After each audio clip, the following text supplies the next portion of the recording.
High-grade Shaldoll Rogue.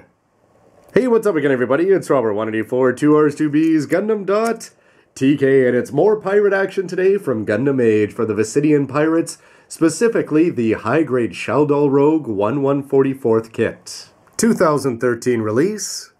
1,300 yen, as you can see there from Bandai, with some pretty cool cover art there. Pink and gold being pretty primary. The name bar in English and Japanese, and it's number 33 in the high-grade Gundam Age series. And don't forget, you can get this kit and lots more great stuff from HobbyLink Japan, and there's full links down below. This kit is a follow-up to the first generation Wolf Eniacal suit, the GX's, which was then remade into the Grunt suit, the Shaldoll custom here in the second generation. And don't forget that you can check out full reviews of both of these kits. But it's on to the third generation, where the crossbone influence seeps in here and the general popularity of pirates, as we got to see Asano run off and become a space pirate there, with his should-be white Age 2 transformed into the Dark Hound as he eventually becomes the captain of the Viscidian Pirates. With the Dark Hound leading, of course, and the manga-only G-Cyphos there, another take on a Wolf Eniacal suit, and you get to see, to go along with the GX's Jack Edge there, that you're going to be getting another version of a Grunt suit so that you can send these guys out and actually have a pretty cool team of space pirates. For a look around the box, it's always great to see the plates laid out there, and you can see that there's going to be some yellow, some pink beam sabers there, but an otherwise all dark color scheme here. Very fitting for the other suits that we've already seen in the Viscidian Pirate series.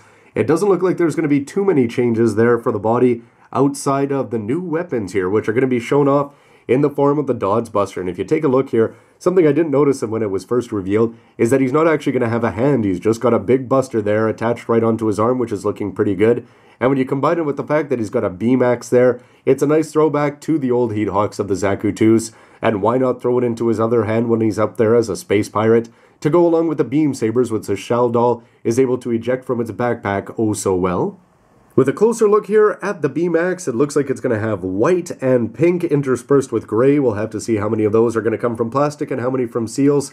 And they are going to have hand-holding weapons for both, or hand-holding manipulators for both the left and right hands, but they're also going to have a dynamic left open hand there. And you can see some pretty cool poses. And they're showing here that if you want to take off the Dodds Buster, go for it and just put on regular hands.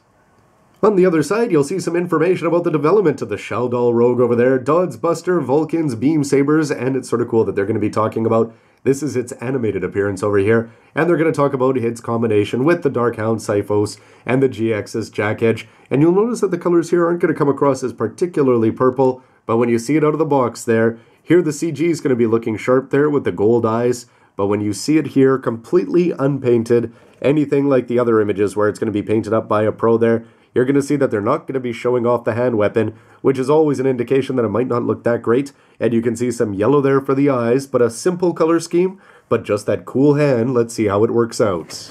Inside the box we go for the Shaldoll Rogue, where you're going to be getting a nice multicolored A-plate there to go along with some big beam sabers there, and some nice yellow parts. Lots of seals, it looks like there, with a general dark theme there with the gray and purple. And at the bottom, you're going to have the manual focusing more on Captain Asano.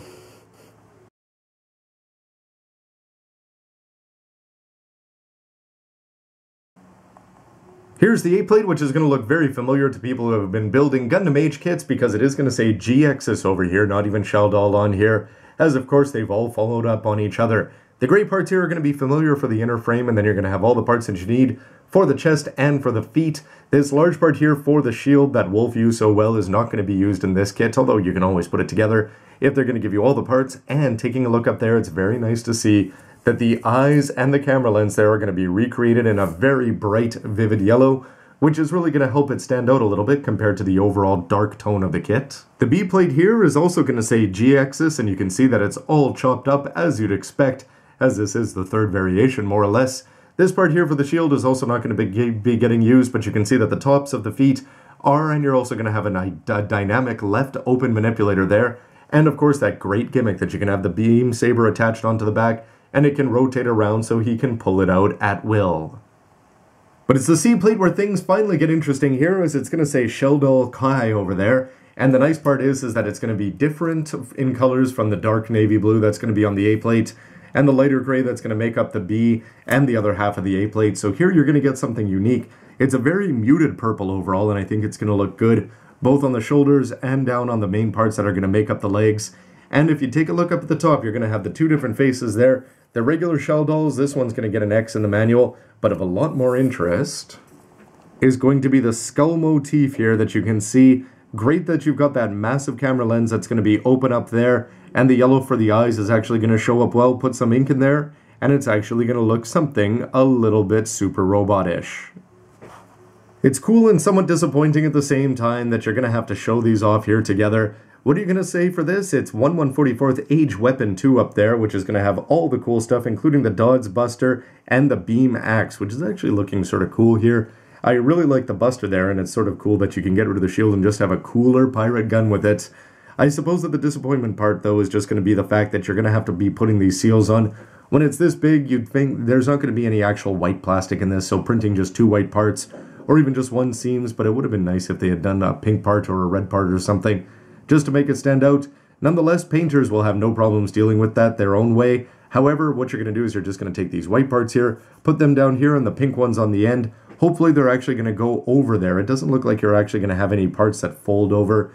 And if you're not happy with just using that big yellow part that was on the A plate, you do have these gold seals here, so you're going to have for the front camera lens, the back one, and for the eyes, and just a few more black stripes there, just thrown in for good measure, and this is custom for the Rogue. Always faithful PC001 is going to make up the internals, and Beam Saber 9's there, nice size there. Only one of them is going to get used, but how well it is going to be used with that rotating platform on the back, which is going to allow this skull-faced monster to pull it out and look cool doing it. Here you can see the hands that they're going to be holding, and you've also got the Beam Axe there, which is going to have a white handle. They're recreating some of the details there on the bottom of the feet. Blaster down with an action base 2 is looking pretty sharp, but we'll have to see how the Dodds Buster is going to work with its relatively simple construction there. Here's the one that it's based off, the Shaldoll Kai, and you can see the color schemes there with the all dark color scheme except for the main cameras.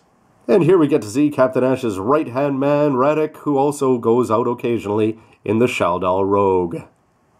Most of the parts here that are going to get X'd are related to the shield there, which this one just is not going to be using, and you'll get an extra beam saber out of the deal. When you put the upper body together, it's going to be pretty simple there with the head popping on the yellow seals, and if you take a look down here, when you're putting the arm on, make sure that you put the gun on the right way. It's going to have the long arm, or the long part on the back side there. When you put it all together, then after the legs, and you combine the MS, before building up one of my favorite features here, which is the backpack here with the rotating beam saber eject port, so you can have it grabbed with either left or right. But here for the seals, it's going to be disappointing whenever you see that. A nice mold there for the axe, it looks like, but then you've got 2 white and 2 pink seals. They're going to be telling you to line it up very carefully when you put it on there. But nonetheless, hopefully the poses and the seals are not going to detract from it.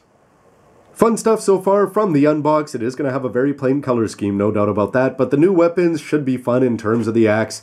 And the Buster, can't wait to actually see those in action and see how they're going to go to adding army building here for the Visidian Pirates. Anyway, everybody, stick around. Only one more part for this review. Don't forget you can check out the other ones for more information. And as always, stick around for lots more news, reviews, and everything else you can use. And please, comment down below and let me know what you think. Thanks for watching. See ya. Yes, even we space pirates have a thing about losing our hands.